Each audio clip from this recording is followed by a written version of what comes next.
ఉందా? లేకపోతే ఈ డిప్యూటీ సీఎం పవన్ కళ్యాణ్ గారు ఇలా వారాహి ఒక రథం పెట్టారు కాబట్టి ఆ దీక్ష ఏమైనా కొనసాగించారా? లేకపోతే మొదలు పెట్టారా? అలా ఏమీ లేదమ్మా. మొదటి నుంచి కూడా ఉన్నది. అన్ని మొదటి నుంచి ఉన్నవే. ఇవేమి కొత్తగా ఉన్నవి ఏమీ కాదు. కాకపోతే మనము ఏది పట్టించుకోలేదు. మామూలుగా సప్తమాతృకలు అనేటువంటివి ఈ రోజుది కాదు కదా, మనకు చరిత్ర ప్రామాణికం ఉన్నది కదా తల్లి మనకు. అందువల్ల అందరూ దేవతలు మొదటి నుంచి కూడా ఉన్నాయి. నేను ఇదే చెప్తున్నాను కదా, ఎప్పుడో రాజులు పూర్వము ధనాన్ని ఒక చోట అని పెట్టి ఒక పద్ధతి అని చెప్పి చేసి ఉండేవాళ్ళు. అందుకని ఇవన్నీ కూడా మొదటి నుంచి కూడా ఉన్నాయమ్మా. కాకపోతే పవన్ కళ్యాణ్ గారు ఎంచుకోవటం అనేటువంటిది ఆ వారాహి అనేటువంటిది ఎంచుకుని, అంటే వరాహము అని. వరాహము అంటే ఏమిటి మనకు తెలుసు. వరాహ రూపము అంటే పంది అవతారం. మరి మనకు దశావతారాలలో శ్రీ మహావిష్ణువు వరాహ అవతారం ఎత్తాడు అనేటువంటిది తెలుసు. వరాహము పురుష అవతారము అనేటువంటిది ఎప్పుడైతే ఉంటుందో స్త్రీ అవతారం ఉండాలి కదా, వారాహి. వరాహము వారాహి. అందుకని ఏది కూడా ప్రతిది ప్రామాణికము మనకు ఉన్నాయి, లేకపోలేదు. వారాహి అమ్మవారు అనేటువంటిది మొదటి నుంచి కూడా ఉన్నది.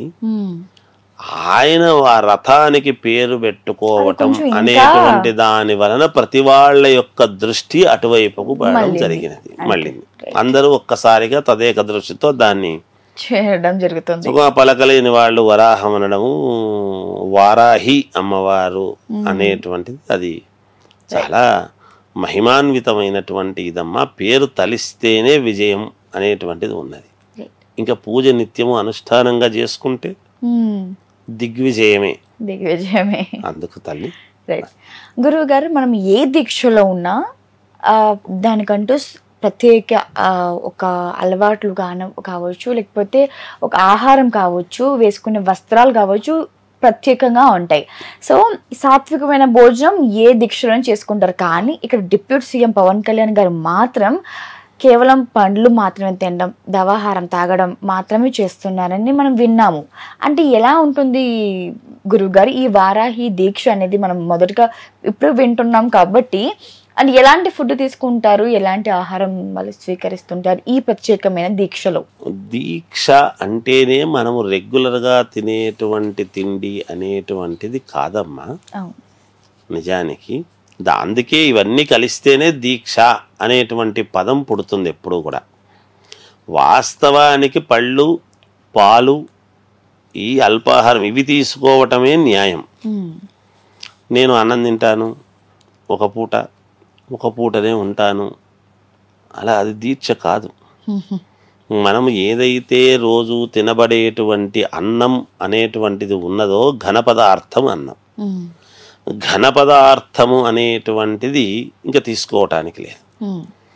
దీక్ష అనేటువంటిది ఉన్నప్పుడు ఏమిటి అంటే ద్రవ పదార్థం. అన్నము అనేటువంటిది ఏమిటి అంటే మనకు అరగటానికి 4 గంటల సమయం పడుతుంది.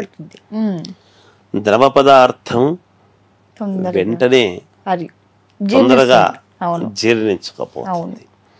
అందువలన సాత్వికమైనటువంటి ఆహారం, పళ్ళు ఇవి తీసుకుంటే తొందరగా ఇది కావటానికి ఒకటి. అంటే నిరంతరము మనము అదే అమ్మవారిని స్మరిస్తూ చేస్తూ ఒక దీక్షాపరముగా మనం పెట్టుకున్నాము, అన్నం అనేటువంటి మాట ఉండదు. ఆయన చేసేదే కరెక్ట్, అందులో సందేహం లేదు. గురుగారు, ఎవరైనా పూజలు చేయాలంటే ఏదైనా అంటే ఇప్పుడు మామూలుగా కూడా మనం ఏదైనా దీక్ష తీసుకోవాలంటే పూజారులు వాళ్ళ ఆలోచనలు కాకపోతే లేకపోతే వాళ్ళ నుంచి ఇచ్చే సలహాలు తీసుకొని చేస్తారు. మరి ఈ దీక్ష ఇలా పవన్ కళ్యాణ్ గారు చేయడానికి గల కారణం ఎవరైనా సలహా తీసుకొని ఉంటారనుకుంటున్నారా? లేకపోతే ఆయన సొంతంగా అది మంచిది, వారాహి దీక్ష తీసుకుంటే కూడా అమ్మవారి ఆశీర్వాదం ఉంటుంది, మంచిదని తీసుకోవచ్చు అనుకుంటున్నారా? పవన్ కళ్యాణ్ గారికి మామూలుగా ఆయనకు పుస్తక పరిశోధన అనేటువంటిది జన్మతహా వచ్చిన అలవాటు. ఎవరినైనా ఒక దాంట్లో చదివినప్పుడు ఆయన ఏమిటి దీని గురించి అని ఆలోచన వచ్చినప్పుడు అడిగిండవచ్చును.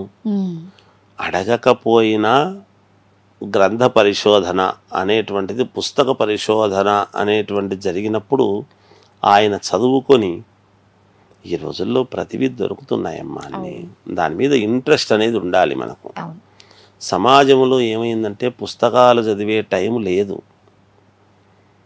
ఆ సమయం లేక మనం ఏదో వెళుతూ ఉంటారు చాలామంది. కానీ కొద్ది సమయమైనా ఒక పుస్తకము ఏమిటో దీని గురించి తెలుసుకోవాలి అనేటువంటి ఉత్సుకత, ఇంట్రెస్ట్, తాపత్రయం, దాని గురించి జిజ్ఞాస, కోరిక, ఇవన్నీ ఉంటాయి ఒకదానికొకటి.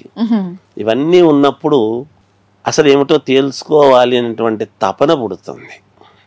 ఆ తపనతో పరిశోధన చేసినప్పుడు ఏది ఔన్నత్యమైందో వెతుక్కొని ఆయన ఇది అని ఎంచుకున్నారని నా భావన. ఒకవేళ ఎలా ఉండాలి ఏమిటి అనేటువంటి శాస్త్రాల్లో ఇవన్నీ ఉంటాయి. ఎవరినైనా అడిగి తెలుసుకొని ఉండవచ్చును. మహనీయులు ఎవరో చెప్పుంటారు కూడా, చెప్పకపోయినా ఆయన తెలిసి ఉంటుంది అని నా భావన. వారాహి అమ్మవారికి క్షేత్రం ఏమైనా ఉంటుందా? ఈ దీక్షలో ఉన్నప్పుడు క్షేత్రానికి ఏమైనా వెళ్తారా గురుగారు? అంటే లలితాంబిక అమ్మవారి యొక్క దేవాలయాలలో మామూలుగా ఎప్పుడైతే అమ్మవారు ఉంటుందో వారాహిది కూడా ఉంటుంది. వరాహ క్షేత్రము అనేటువంటివి ఉంటాయి, ఉండకుండా ఉండవు. అవే అమ్మవారిని ప్రధానముగా పూజించేటువంటి ఇది ఉంటుంది. క్షేత్రాలకు వెళ్ళే తీరాలి అనేటువంటిది ఏమీ లేదు తల్లి. ఇంట్లో మనము వారాహి అమ్మవారి యొక్క పటము ఒక విధానముగా పెట్టుకొని మనం ఆరాధన చేసుకున్నా కూడా చేసుకోవచ్చు. అలా క్షేత్రానికి వెళ్ళే తీరాలి, వెళితేనే అని, వెళ్ళకూడదు అనేది కాదు, వెళితే మంచిదే. వెళ్ళే అవకాశము లేనప్పుడు ఇంట్లో పటం పెట్టుకొని మనము ఒక పద్ధతిగా ఒక దీక్షగా ఉండి చేసుకోవటము కూడా ఔన్నత్యమే.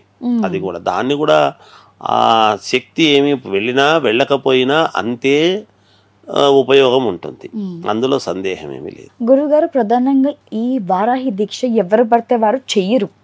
కేవలం అంటే కొంతమంది వరకు ఇది పుచ్చుకొని చెయ్యాలి అని ఒక దీక్షతో వారిని ఈ దీక్ష పుచ్చుకున్న వాళ్ళు అంటే ఎలాంటి సలహాలతో తీసుకుంటారు? పూజారుల సలహాలతో ఏమైనా చేస్తారా గురుగారు? అలా ఎలాంటి వాళ్ళు ఈ దీక్ష చేస్తారు ప్రధానంగా? అమ్మా, మన దైవభక్తి అనేటువంటి ఉండేటువంటి వాళ్లకు అనేక రకాల దీక్షలు ఉన్నాయి.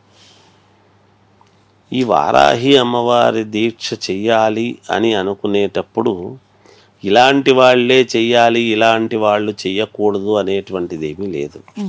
వాళ్ళ మనస్సు, వాళ్ళ కోరిక, తపన, శ్రద్ధ, ఆసక్తి ఇవన్నీ ఉన్నవాళ్ళు తప్పకుండా చేసుకోవచ్చు. వాటిల్లో ఆయన ప్రథముడు కాబట్టి ఆయన అనుకూలంగా